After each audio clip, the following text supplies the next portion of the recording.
Hey everyone, good afternoon all of you. I hope आप सब लोग बहुत अच्छे होंगे। और तो पहले तो ये बताइए, आप लोग का जोश कैसा है? मतलब पढ़ाई में अभी क्या चल रहा है?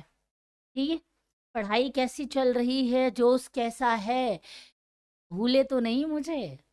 मैं रात कल ही आई थी, एक ही रात की बात हो रही है। भूले तो नहीं आप लोग? पढ़ाई वढ़ाई तो ढंग से चल रही है ना? पढ़ाई तो ढंग से चल रही है। और भाई ये यूपी वाले कहाँ हैं? मतलब मुझे ये पता है कि यूपी और बिहार वाले पेपर से 1 महीने पहले शुरुआत करते हैं। यहाँ पेपर का डेट आ गया है तब वो पढ़ना शुरू कर देते हैं। मुझे पढ़ने के लिए मतलब वो बच्चे भी पढ़ रहे हैं जो पुराने हैं, मतलब, और या फिर जिनको सिर्फ इंडियन हिस्ट्री पढ़नी है इसलिए पढ़ रहे हैं। ये यूपी वाले कहाँ हैं? यूपी वाले बच्चे मतलब ऐसा लग रहा है कि उनका है कि मैम आप पढ़ाइए, हमारा जब पेपर का डेट आ जाएगा तब हम लोग आएंगे सामने। मतलब ये सही है भाई, यूपी वाले मतलब ऐसे ही लोग बोलते रहते, तुम लोगों ने प्रूव भी कर दिया मेरे को। ठीक है, चलिए। तो आज जो हम पढ़ने वाले हैं इंडो ग्रीक यवन के बारे में पढ़ने वाले हैं। कल की क्लास में हमने सातवाहनों के बारे में अच्छे से पढ़ लिया था। आज जो हम पढ़ने वाले हैं इंडो ग्रीक के बारे में पढ़ने वाले हैं, यानी इंडो ग्रीक। और आज मैं थोड़ी सी अलग भी लग रही हूँ क्योंकि मैंने चश्मा लगा रखा है। मैं लगा के ही आई थी, बाहर पोल्यूशन बहुत ज़्यादा हो रहा था तो फिर मैंने उतारा ही नहीं।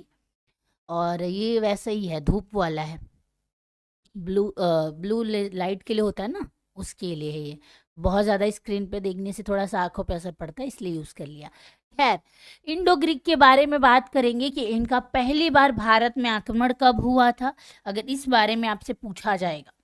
भारत में प्रथम टाइम आक्रमण कब हुआ था, किसके शासनकाल के दौरान हुआ था, अगर उसके बारे में हमसे बात की जाएगी तो आपका आंसर होना चाहिए कि मैम जब 185 और 75 के बीच का समय अंतराल चल रहा था, ईसा पूर्व वाला, उस समय में क्या होता है, प्रथम टाइम में इंडो ग्रीक का आक्रमण हुआ था। किसका हुआ था? इंडो ग्रीक का आक्रमण उस समय में हुआ था। यानी बात की जाएगी, अरे मैंने तो ये ऑन ही नहीं किया।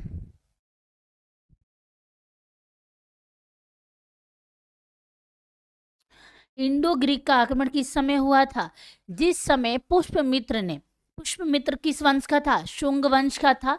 किसकी हत्या की थी उसने? मौर्य एम्पायर के विदर्थ की हत्या करने के बाद जब वो एक नया एम्पायर शुरू करता है, उसी के समय में। तो प्रथम आक्रमण अगर आपसे पूछेगा, प्रथम यवन आक्रमण, यवन, यवन कौन थे? मैंने आपको पहले ही बताया था, ये विदेशी लोग थे।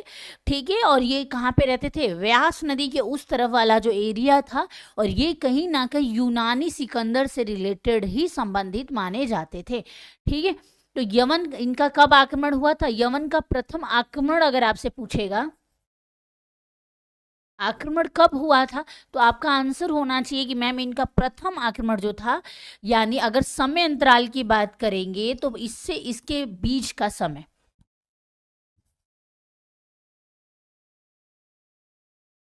बीच का समय,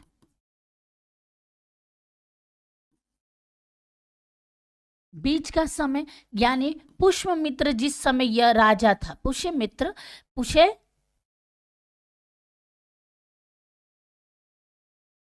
पुष्यमित्र के समय में। ठीक है, किसके समय में?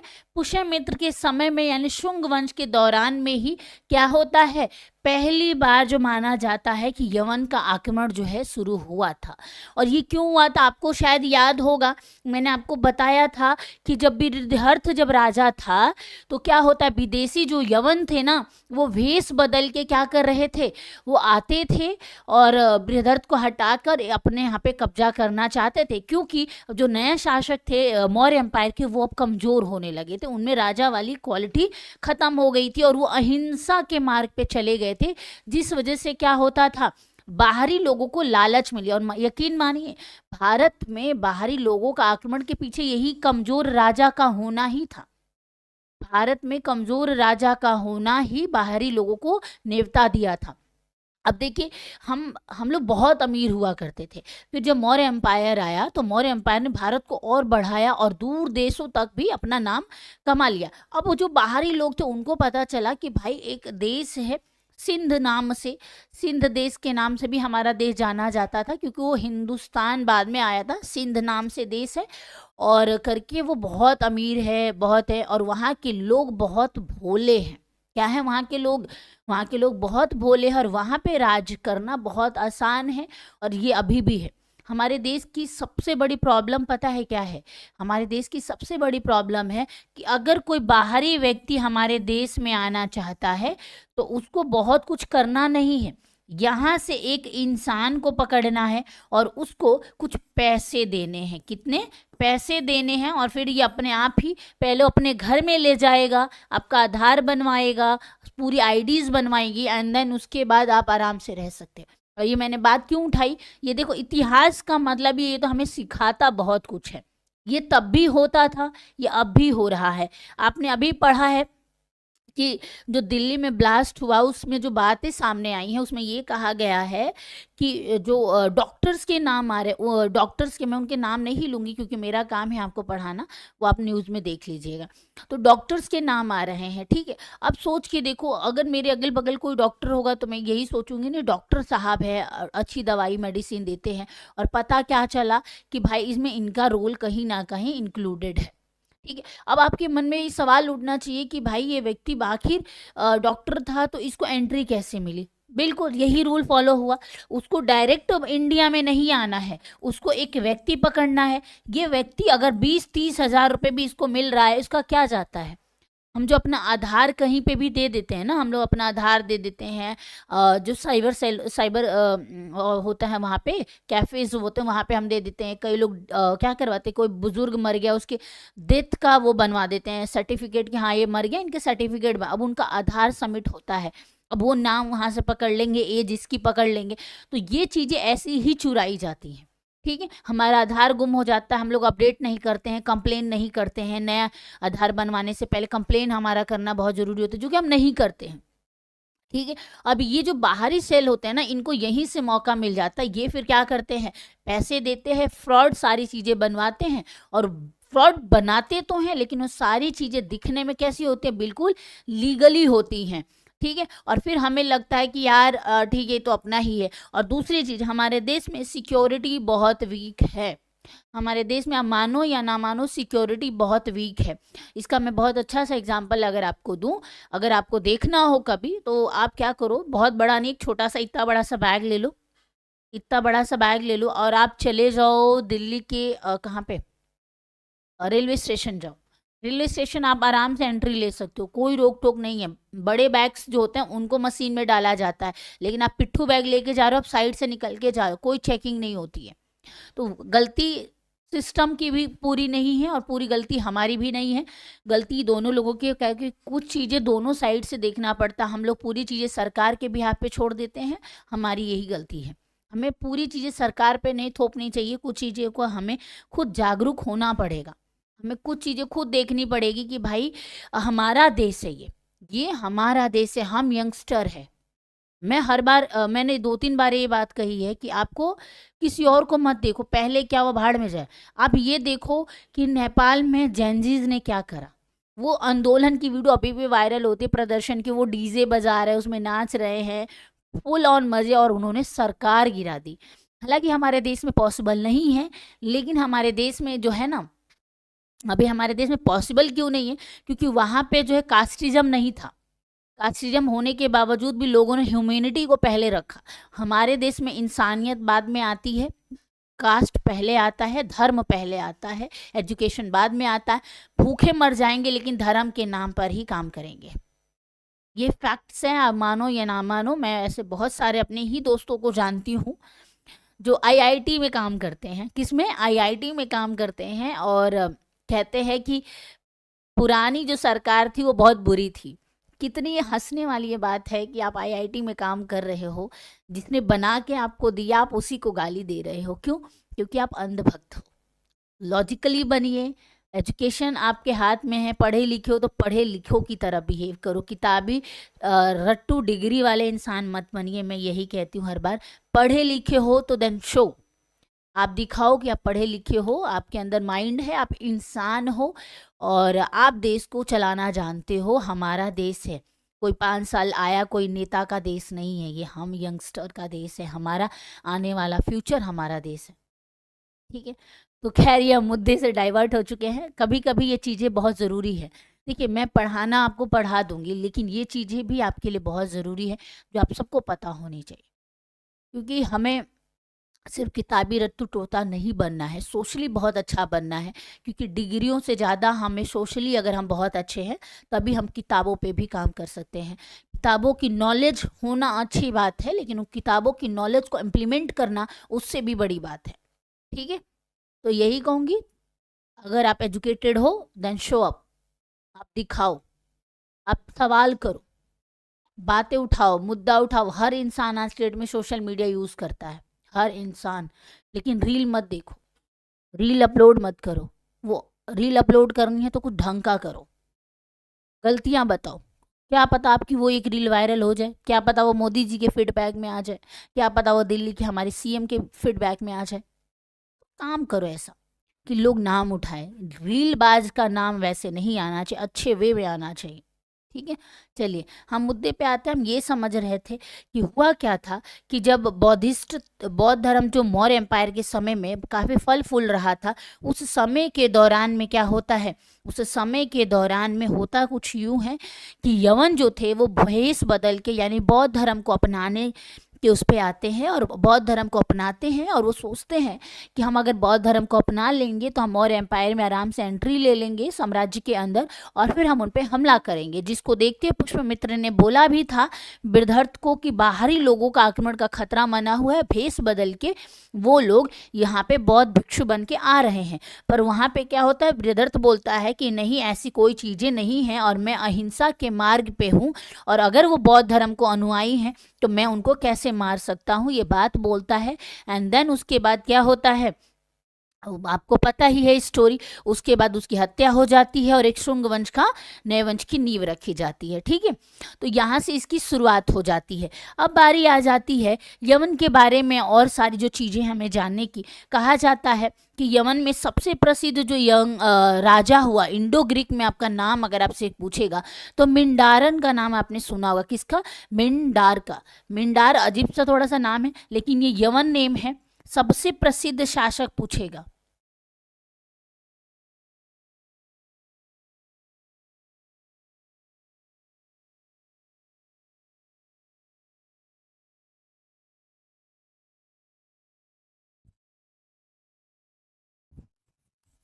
प्रशिष्ट शासक के बारे में अगर आपसे पूछेगा तो आपका आंसर होना चाहिए कि मैं मिंडार जो था, मिंडर, यहाँ पे न आता है। ठीक है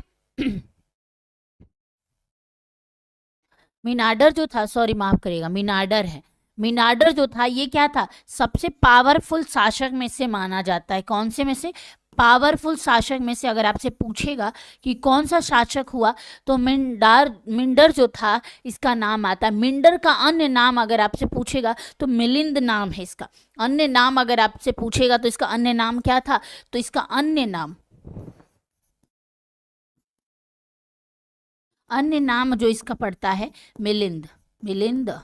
मिलिंदर। ठीक है, अन्य नाम इसका आपको याद रखना है। मिलिंद के नाम से जाना जाता था, र नहीं आता है, मिलिंद। ठीक है, मिलिंद आपको याद रखना है। अन्य ये क्या था, सबसे शासक में माना जाता है, पावरफुल शासक में से एक जो है ये माना जाता है। ठीक है, भारतीय बौद्ध साहित्य में ये नाम दिया गया है। ये नाम अगर आपसे पूछेगा कि ये नाम कहाँ पड़ा, तो भारतीय बौद्ध साहित्य। अब मैंने भारतीय क्यों बोला, क्योंकि देखिए बौद्धिज्म जो था वो आगे तक फैल गया था। कहाँ तक? अन्य देशों में भी फैल गया था। तो उन देशों का भी तो अपना अपना साहित्य होगा ना, उन्होंने भी तो बौद्धिज्म के अपने अकॉर्डिंग कुछ नियम्स बनाए होंगे। वैसे ही इनकी बात करेंगे तो ये जो है ये भारत में लिखा गया बौद्ध साहित्य था, वहाँ पे इसको ये नाम मिलिंद का नाम पड़ता है। कौन सा नाम? तो ये मिलिंद वाला जो नाम मिलता है भारतीय बौद्ध साहित्य में मिलता है, ये याद रखिएगा। अब बारी आती है कि इसने बौद्ध धर्म की शिक्षा कहाँ से ली होगी। बौद्ध धर्म जो हम पढ़ते हैं, बौद्ध धर्म की दीक्षा कहाँ से ली होगी या किससे ली होगी? दीक्षा की अगर बात की जाएगी, दीक्षा तो नागसेन का आपको नाम याद रखना है। किससे? नागसेन का।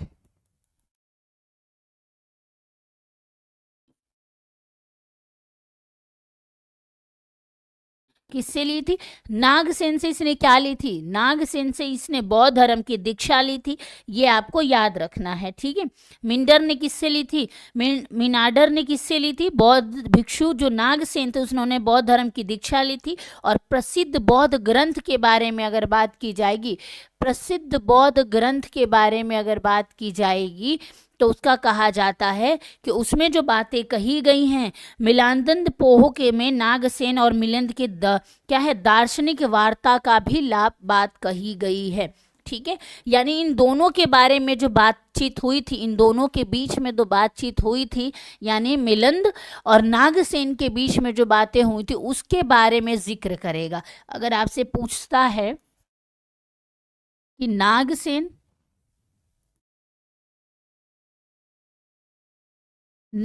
कौन थे? बौद्ध धर्म के अनुयायी थे। कौन थे? बौद्ध धर्म में यानी भिक्षु थे, अनुयायी कह लो या भिक्षु कह लो। एवं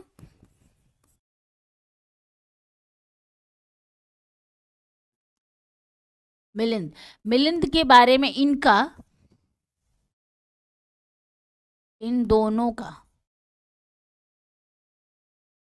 दोनों के क्या कह रहे थे हम?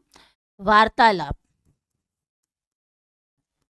वार्तालाप किस में लिखा गया है? अगर इनके वार्तालाप के बारे में हम बात करेंगे,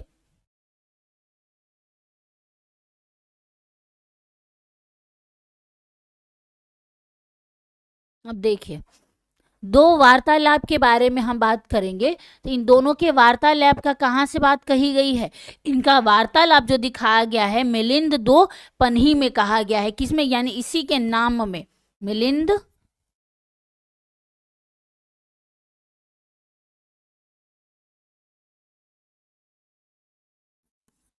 ठीक है। इनकी वार्तालाप किस में कही गई है?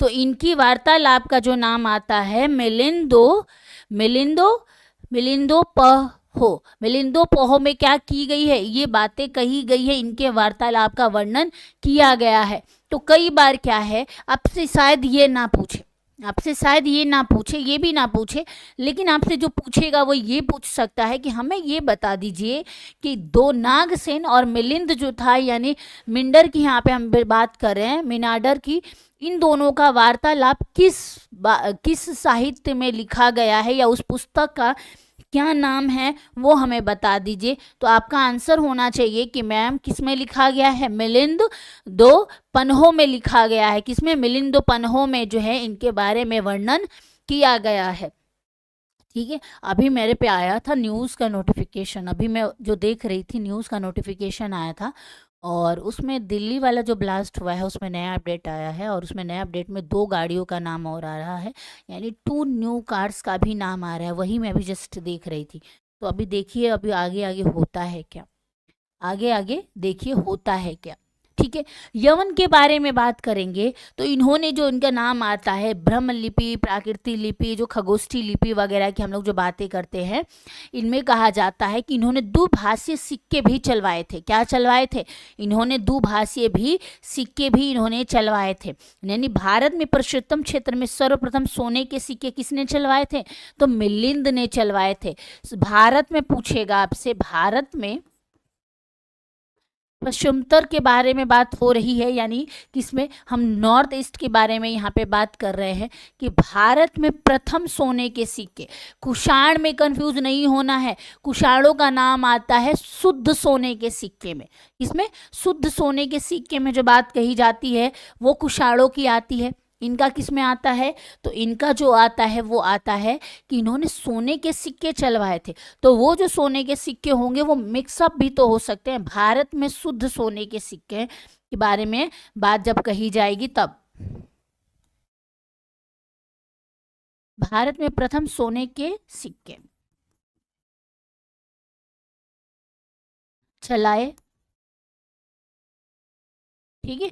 भारत में प्रथम सोने के सिक्के चलाए। इसके अलावा द्विभाषीय अगर आपसे पूछेगा, इसके अलावा क्या पूछेगा आपसे, आपसे ये पूछेगा कि यवन ने सर्वप्रथम लेख वाले सिक्के और द्विभाषीय लिपियों वाले सिक्के क्या किए थे, जारी करने वाले कौन थे। तो आपका आंसर होना चाहिए कि मैम यवन थे। क्या, सोने के सिक्के के साथ लिपियों का भी, यानी सोने का जो सिक्का होगा, ये सोने का जो सिक्का होगा, मान लीजिए इस पे दो ही भाषा में यानी दो लिपि का जिक्र जब होगा, लिपि, तो वो इन्होंने क्या करवाते, एक तो ये लोग अपना चित्र ऐसे उत्कीर्ण करवाने लगे थे। जब आप आगे पढ़ोगे तो आपको पता चलेगा, ये पूरा सर्कल बना दिया है मैंने, पर अरे वाह, गेम हो गया, सॉरी। जो सिक्के चलाए थे वो पूरा ऐसे था, मतलब सर्कल शेप में तो था, लेकिन देखिए वो किससे करवाए जाते थे, वो क्या बोलते हैं उसको, किसी चीज से ना ऐसे दबा के बनाए जाते हैं ना कोई चीज, उसको कहा जाता था। तो इन्होंने जो सिक्के चलवाए थे कुछ वैसे ही चलवाए थे, और द्विभाषीय थे। कैसे थे, तो द्विभाषीय थे, ये आपको याद रखना है।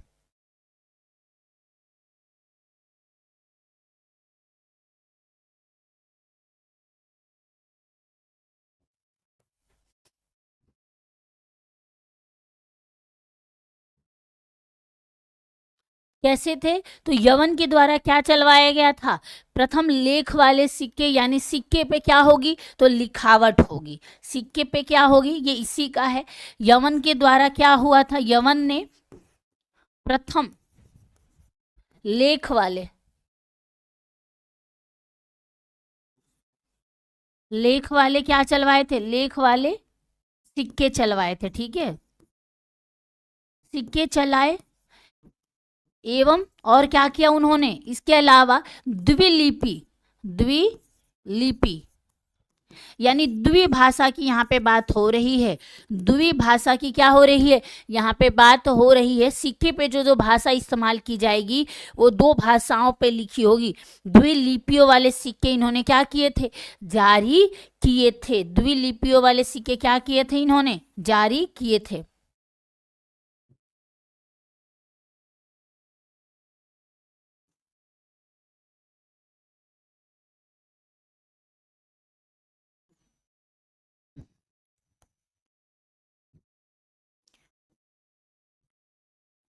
ठीक है, ये किसके बारे में हम बात कर रहे हैं, यवन के बारे में यहाँ पे हम बात कर रहे हैं। जो ये चीजें हैं यवन से आपको रिलेटेड है, और इनके बारे में जो है आपको पता होना चाहिए। सिस्टम पे कोई दिक्कत आ रही है कि यहाँ सामने तो शो कर रहा है, ये क्या हो रहा है, यहाँ पे तो मैं नहीं हो रहा है, यहाँ ठीक है, स्क्रीन पे मेरे सामने वाली स्क्रीन पे शायद हो रहा है,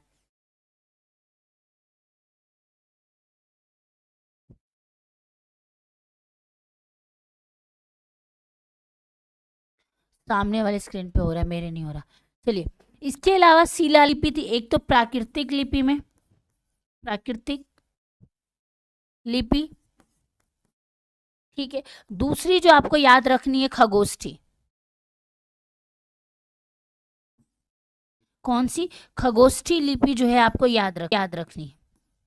लिपि में सोने के सिक्के मैंने आपको पहले ही बता दिए, सोने के सिक्के मैंने आपको पहले ही बता दिए। उसके अलावा इनके शिलालेख किस भाषा में थे, तो यही दो लिपि की दो बात हम कर रहे थे कि द्विलिपियों का इन्होंने क्या किया था, इस्तेमाल किया था। यानी खगोष्ठी और प्राकृतिक लिपि में भी इन्होंने ही शिलालेख लिखवाने की शुरुआत इनकी मानी जाती है, ठीक है। इन्होंने भारत में ये किया था इनके टाइम पे। इसके अलावा गांधार मूर्ति कला का भी आपने नाम सुना होगा। कौन सा, गांधार मूर्ति कला, अगर आप चाहो तो मैं आपको दिखा सकती हूँ ताकि आपको चीजें जो है समझ में आए।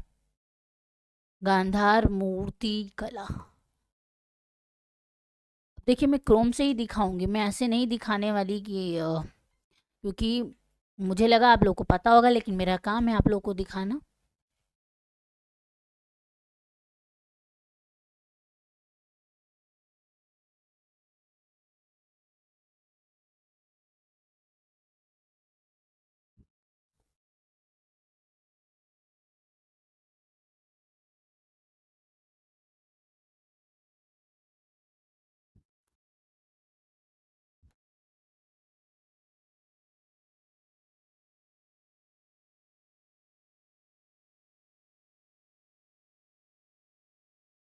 This one.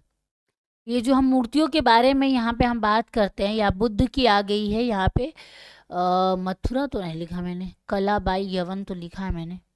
गांधार मूर्ति कला, अच्छा, जो क्योंकि बुद्ध को मानते थे, दैट्स वाई जो ये मूर्ति बनाने की प्रचलन में है। यानी इनका फेस का वो देखिए, ये जो फेस का स्ट्रक्चर वगैरह की यहाँ पे हम बात कर रहे हैं, क्योंकि इससे पहले अगर आप बोलोगे तो बुद्ध धर्म का जो चला था उस समय में क्या था, इनका मूर्तियों का प्रचलन उतना था नहीं, मूर्ति नहीं बनाई जाती थी। लेकिन गांधार से रिलेटेड जब मूर्ति हो तो इन्होंने, इनके समय में किसको मानते थे, तो भगवान बुद्ध को मानते थे। तो ये मूर्तियाँ कौन सी हैं, तो ये मूर्तियाँ जो हैं भगवान बुद्ध से संबंधित हैं। ठीक है। अमरावती कला इससे बिल्कुल अलग है। अमरावती कला पे मत जाइएगा। अमरावती कला, बुद्ध कला, गांधार और मथुरा, इन तीनों में फर्क आ जाता है। गांधार, मथुरा और ये अमरावती का अंतर है। इसके ये शायद वीडियो चल जाएगी, इसको रहने देते। गलती गलती गलती नहीं, आपको नहीं देखना है सर। ये इन तीनों में फर्क होता है, ठीक है। तो कभी अगर आपको ऐसा लगेगा कि मैम हमें मूर्तियों के बारे में जानना है, तो हम किसी दिन एक शॉर्ट क्लास में आपको उसके बारे में समझा देंगे। क्या कर देंगे, शॉर्ट क्लास में उसके बारे में आपको समझा देंगे, ठीक है। यूनानियों से ही प्रेरित थी, याद रखिएगा। गांधार मूर्ति कला जो हमारे भारत में इस्तेमाल होती है वो किससे प्रेरित थी, यूनानियों से प्रेरित थी। तो अभी हमने किसको खत्म कर लिया है, अभी हमने खत्म करा इंडो ग्रीक। जितना आपके बारे में पूछा जाएगा, जितना आपके एग्जाम में आता है, इससे ज़्यादा कुछ भी नहीं आएगा, ठीक है। इतना इनफ है, इतना इंडो ग्रीक के बारे में जान लिया हमने, ये बहुत है, ठीक है। नेक्स्ट हेडिंग पे चलते हैं और नेक्स्ट पेज हमारा, ओ ठीक है, नेक्स्ट पेज पे चलते हैं। और नेक्स्ट पेज पे हम पढ़ने वाले हैं किसके बारे में, शक वंश के बारे में। किसमें, यानी रुद्र दमन के बारे में आपने पढ़ा होगा, तो शक वंश के बारे में अब हम पढ़ने वाले हैं, ठीक है। शक वंश के बारे में अगर बात की जाएगी तो आपको सबसे फेमस राजा इसके बारे में पता ही होगा, रुद्रदमन का नाम आता है। रुद्रदमन किससे जुड़े हुए थे, रुद्रदमन, मुझे नहीं लगता कि शायद ही कोई बच्चा होगा जो उनको नहीं जानता होगा। रुद्रदमन के अभिलेख काफ़ी प्रसिद्ध हैं, तो उसके बारे में ही हम आज पढ़ने वाले हैं। और कोशिश करेंगे कि आज की क्लास में हम कुषाण शासकों के बारे में भी पढ़ ले, ठीक है। आज हम कोशिश करेंगे कि इंडो ग्रीक के साथ साथ कुषाण भी पढ़ ले, और शक वंश तो हम अभी पढ़ ही रहे हैं। यूनानियों के बाद कौन आया, यूनानियों के बाद हम सबको पता है कि शक वंश की नींव रखी गई थी। कौन सी, शक वंश की नींव रखी जाती है, भारत आए थे, ठीक है। और शक ने 5 शाखाएं थी। कितनी शाखाएं थी इनकी, इनकी 5 शाखाएं मानी जाती है। ये सारे विदेशी थे, याद रखिएगा। अब जितने भी हम शासकों के बारे में पढ़ने वाले हैं, ये कौन थे, ये विदेशी शासक हुए। भारतीय शासकों के बारे में भी हमने पढ़ लिया जितना पढ़ना था, हर्यक वंश, बिंबिसार जो भी थे। अब हम जिनके भी बारे में पढ़ने वाले हैं वो किससे संबंधित होंगे, वो विदेशी राजा होंगे। कहते हैं ना, एक आया तो दूसरा ऑटोमेटिक आने लगता है, उनको पता चल जाता है, ठीक है। एक आया, जैसे कुषाण के बारे में आप जब पढ़ोगे तो आपको पता चलेगा वो कौन थे, वो चाइनीज़ थे। कौन थे, तो वो चाइनीज़ थे। तो यानी चाइना ने भी क्या किया है, हम पे राज्य किया है, हम ये कह सकते हैं, ठीक है। चलिए, शाक्य वंश के बारे में अगर बात करें तो ये क्या है, किसके बाद आए थे, तो ये यूनानी के बाद आए थे। यूनानी के बाद भारत आए थे,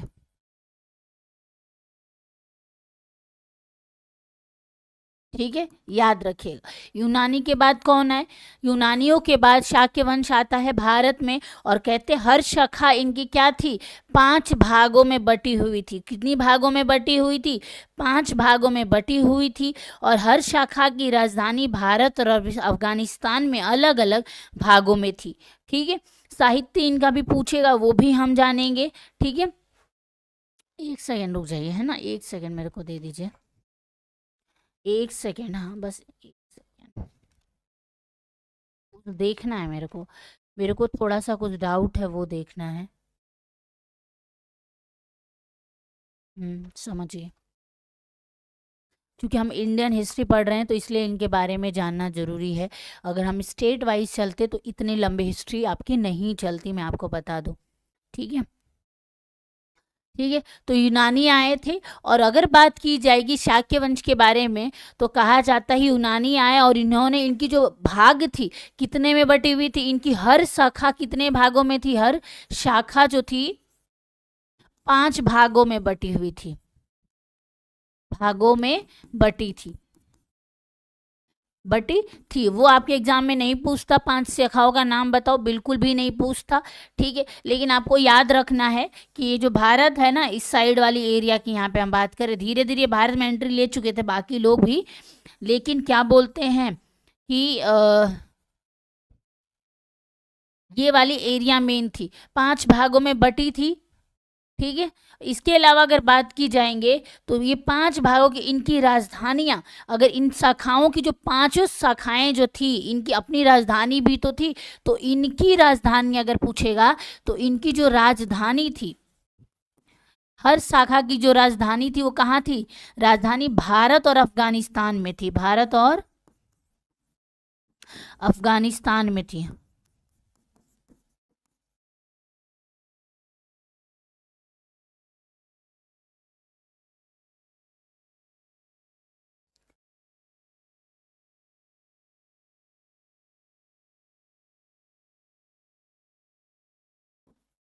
ठीक है, कहाँ कहाँ पे थी, तो इनकी जो राजधानी हुई वो कहाँ कहाँ से हुई थी, भारत में थी, और इसके अलावा अफगानिस्तान में भी इनकी क्या हुई, इनकी राजधानी हुई थी, ठीक है। यानी 5 के अलग अलग जो कैपिटल्स होंगी वो अलग अलग जगहों पे क्या होंगी, डिवाइड हो रखी थी, याद रखिएगा, ठीक है। अब इनके साहित्य का नाम हमसे पूछेगा, साहित्य का नाम बताइए कि इनका साहित्य कौन सा था। अगर ये आपसे पूछता है कि भाई हमें जो था इनके साहित्य के बारे में बताओ, देन हम उसके बाद पढ़ेंगे कि इनका क्या रहा, कि इनका प्रसिद्ध शासक कौन रहा। प्रसिद्ध शासक के बारे में जब बात आएगी तब हम बात करेंगे, ठीक है।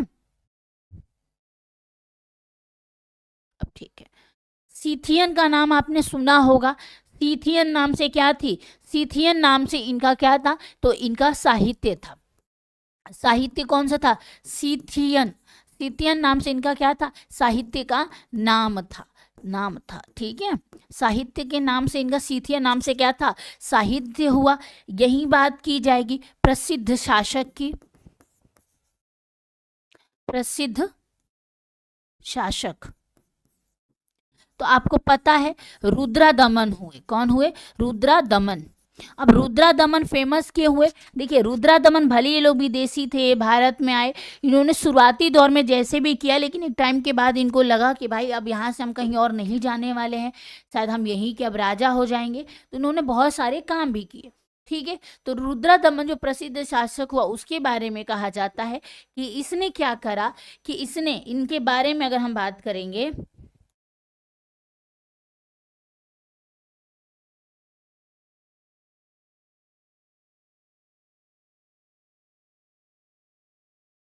अगर हम रुद्रदमन के बारे में बात करेंगे तो इसका अभिलेख काफी फेमस है। अभिलेख, कौन सा अभिलेख, तो जूनागढ़ का अभिलेख, जूनागढ़ का जो अभिलेख है, जूनागढ़, अरे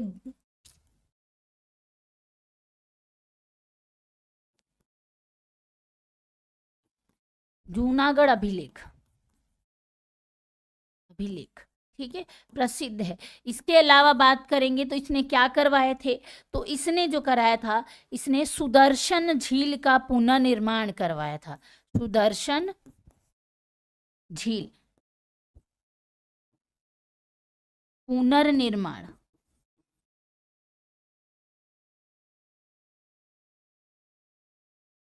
अब सुदर्शन झील किसकी थी, सुदर्शन झील के बारे में बात करेंगे तो सुदर्शन झील पहली बार किसने बनवाई थी, अगर इस झील के बारे में हमसे पूछा जाता है कि झील किसने बनवाई थी, तो मौर्य एम्पायर के मौर्य शासक चंद्रगुप्त ने, किसने, चंद्रगुप्त ने बनाई थी, ठीक है। किसने बनवाई थी? तो चंद्रगुप्त ने बनवाई थी। और पुनर्निर्माण किसने करवाया था? तो पुनर्निर्माण करवाया था सुदर्शन झील का किसने? प्रसिद्ध शासक रुद्रादमन ने करवाया था। किसने? रुद्रादमन ने क्या किया था? इसका पुनर्निर्माण करवाया था।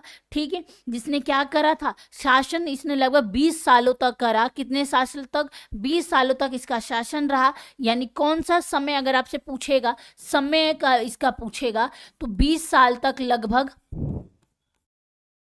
20 वर्षों तक।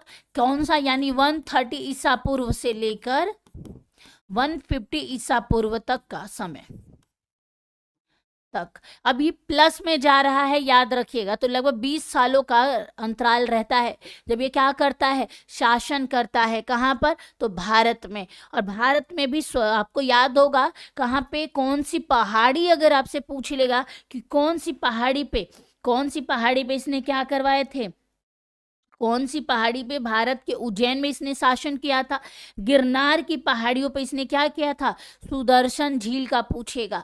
गिरनार की पहाड़ियां, किस पहाड़ी? गिरनार, नार की पहाड़ियां। ठीक है, गिरनार की पहाड़ियां आपको याद रखनी है। वहां पे क्या है इसका?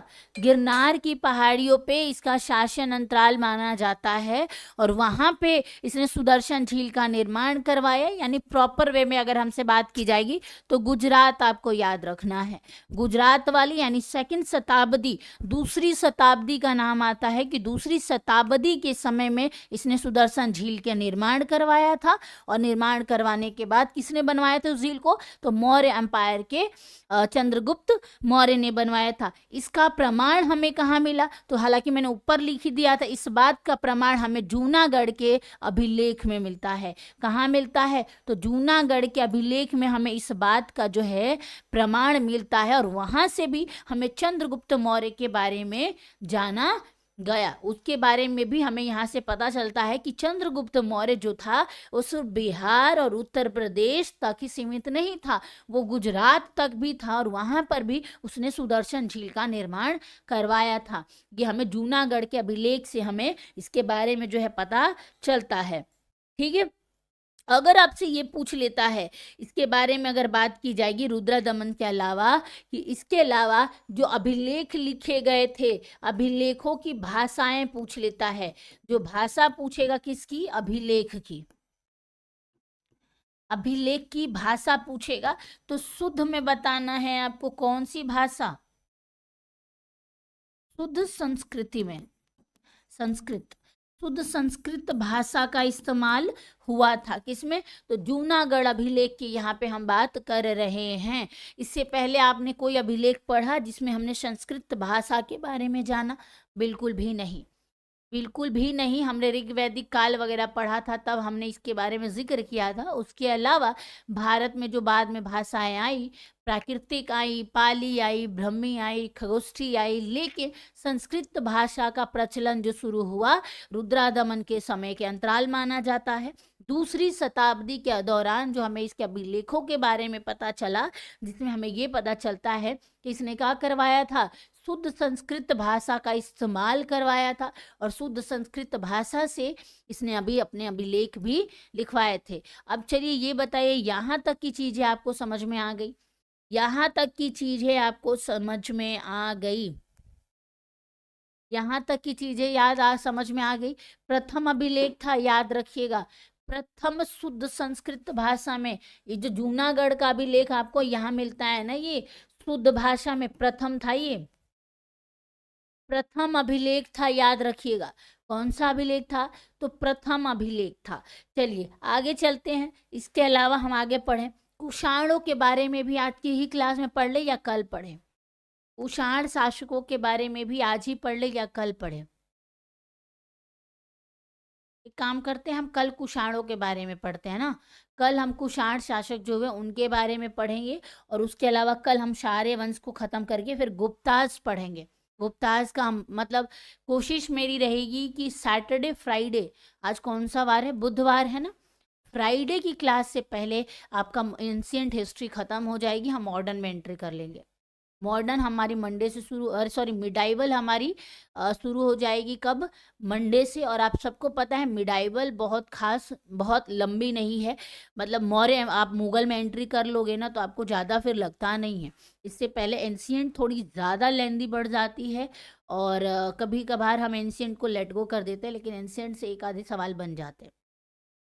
तो मेन हमारी मिडाइवल आ जाएगी, और मिडाइवल बहुत लंबी नहीं, मिडाइवल को मैं 1 से 1.5 हफ्ते में ख़त्म कर दूंगी, ठीक है? तो हम लंबा नहीं खींचेंगे उसको। तो चलिए मिलते हैं कल। आई होप आज की क्लास आपको समझ में आ गई होगी, ठीक है? कोई डाउट रह जाता है तो प्लीज़ कमेंट सेक्शन में हमें बताना ना भूले, ठीक है? मेरे को भी आपसे बहुत सारी चीज़ें सीखने को मिलती हैं। तो मिलते हैं कल, आज के लिए इतना ही, धन्यवाद।